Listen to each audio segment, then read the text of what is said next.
Okay, good evening. Good evening.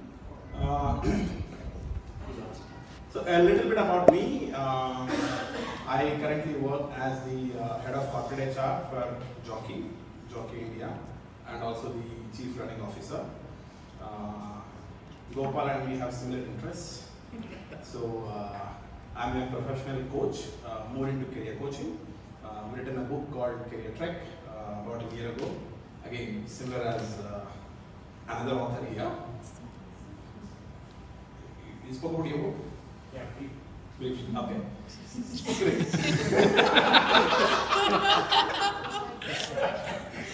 Okay, so I've been an L&D guy for close to 2 decades. Last 6-7 months I've been more into corporate HR. As an L&D guy, the most difficult thing for me to do is to speak at length. For 5 minutes is very, very, very long. Right? I love facilitation. So whatever time that Praveen and Aparna permit, I'm going to make it more like a facilitation rather than a speech. Okay? I've been dwelling a lot about corporate relationships per se. Right? As a coach, as a HR professional, what I see is a lot of good, and I've done n number of sessions around teamwork. And people ask me about ROI. And I'm super convinced, even before I start the program, saying teamwork is not going to happen here. Had that feeling before? Yeah? It's because we are wired to think individually. Our KRAs, KPIs, OKR, whatever you call it, the OKR is still trying to bring something together. Whatever you call it, still my focus is individual. We all talk about wanting to build win-win relationships, collaboration, etc., etc. End of the day, my appraisal is done on what I have done. And we say relative rating, comparative rating, etc., etc., but don't compare with others, collaborate throughout the year. At the end of the year, I'll compare both of you. It just doesn't work. So I've been thinking a lot about, and not just, I walked into a room of CXOs, right?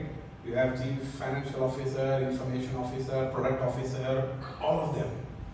And I was supposed to do a workshop of visioning, etc., etc. The workshop ended beautifully. Everyone said, this is the picture we want to paint in 5 years. Wonderful. But will they work together? I doubt. Are they bad people? No. They're good people. Do they mean bad to each other? No. But do they have competing priorities? I want my function to be seen as having an upper hand, etc., etc. Yes. The question I get asked is, how strong is HR in your organization? It's meant to be like, I'm supposed to be an overpowering personality that gives HR its weight in the organization. Right?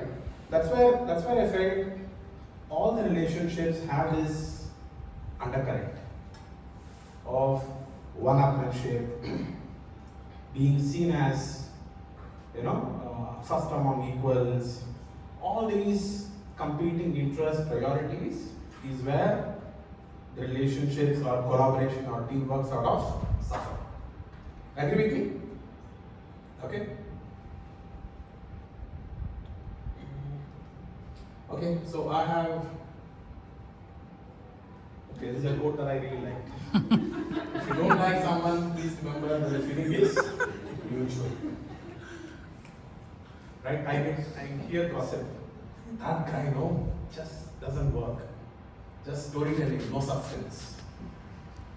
And a friend of friend tells me, same thing about the other person. Right? This tends to happen, and both of them are not bad people. It's just that whether you call it compatibility, chemistry, whatever, sometimes few things click between both two people, and sometimes it doesn't.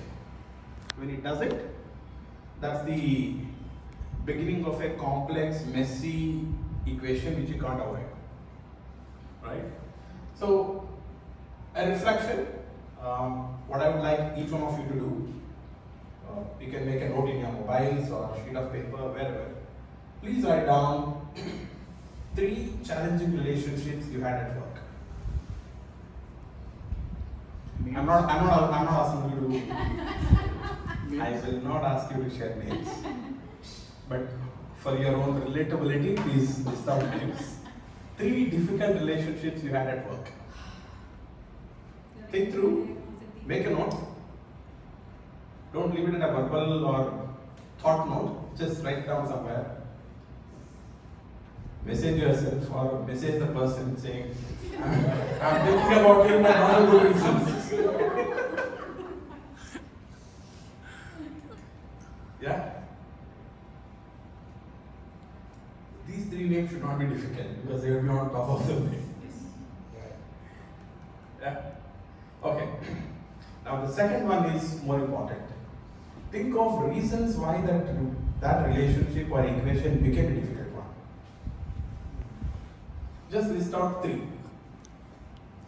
Why those relationships became a difficult one.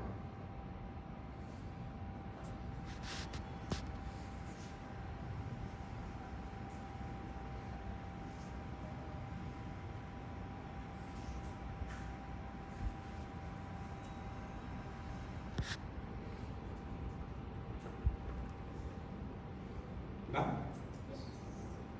Okay. Now can I have you share those reasons? Lack of trust. Felt I was a woman. The person Lack of trust. Okay. Lack of boundaries. The person felt I was a woman.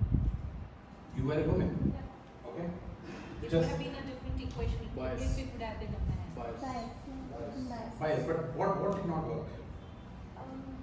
From the way What if you were a woman? What was it, a threat or what was it? It wasn't a threat. It might be that society was not accepting Okay. that a woman could do this. Okay. Yeah. Very scattered and no follow through. Scattered, no follow through. Even in the way tasks. Values. Mismatch. Conflicting values. Conflict in values. Lack of clear boundaries. Okay. Overstepping. Lack of empathy.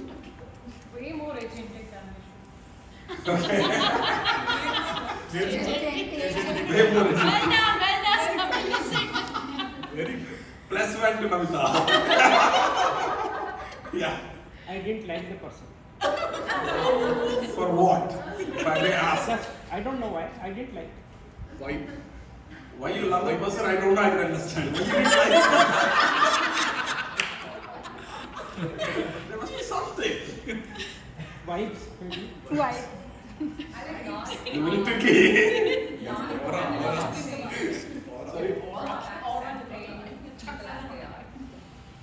Okay, judgmental, not accepting people as they are. Yeah. Is that Yeah. okay? Anything from there? Last group. The group I was sitting, please support me. Overlapping responsibilities. Overlapping responsibilities. Okay. Interesting. So,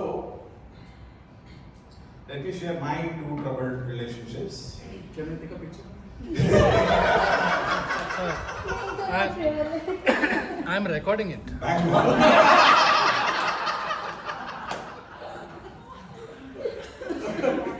Okay. So I knew this would happen, and I did this. I didn't get your name. Jayasudha. Okay, so the names are not real. Okay, so first one, Rahul. I'm trying to get the real name in my head. Too traumatic to process. So interestingly, I am the client in this scenario. I am the client, and this gentleman is a service provider, and I am chief running officer. So this person is thank you, and I heard that. Okay, and this gentleman is the director, like the number 1 of the firm.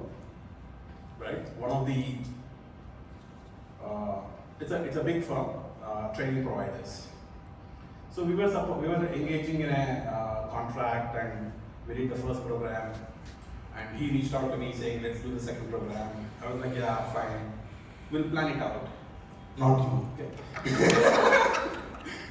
We'll plan it out, etc., etc. And the person said he waited for a week, and then started marking my boss. Then started having conversation with my boss, did a meeting with my boss. And my boss, being who he is, he said, Tathastu, and a second program happened. And I had no role to play in that. And for the third program, he stopped talking to me, he started directly talking to my boss. My boss started saying, okay, now do third program, now do fourth program. And my boss changed. He moved to a different company. And now this person had to come back to me. And I told him, go hunt where he is. Okay? And the relationship sort of ended there. Okay? The second one, I was appointed as a successor for someone who is in the role. And the person was asked to work with me. Declared saying that he will succeed you, but please work with the person. You can imagine what all can go wrong. Right? So, just think of all the reasons that we mentioned of why relationships tend to get into troubled waters. Think of my two examples. And here I am borrowing from the work of David Rock in neuroscience. Right? He talks about a model called SCARF. Right? And when it comes to relationships, we give very fancy terms to it, called as stakeholder management, ego massaging, buttering. So sorry, that's 9 minutes. Oh, okay. Okay. We give all these terms, navigating, maneuvering, etc. But essentially all that we do is, instead of putting off a person, which breaks and makes the relationship tough, you do things which sort of builds the chemistry and help saying that you have your space, I have my space, etc., which is the SCARF model. I'll just leave at this slide. If you think of the first example, the person challenged my status as head of L&D. I am supposed to sign off due dates, whatever, he went to my boss. So my status got challenged. So the relationship gone. Certainty, I think you mentioned, either of you mentioned, too easy, lack of follow-up, I can't predict, I can't trust, right? Lack of autonomy. I didn't put my boss in the list, but if I were to put lack of autonomy, right? Relatedness, that sense of belonging, right? And fairness. All of us can write a book on fairness, right? So, if you want to make a relationship work, take care of staff. Thank you very much.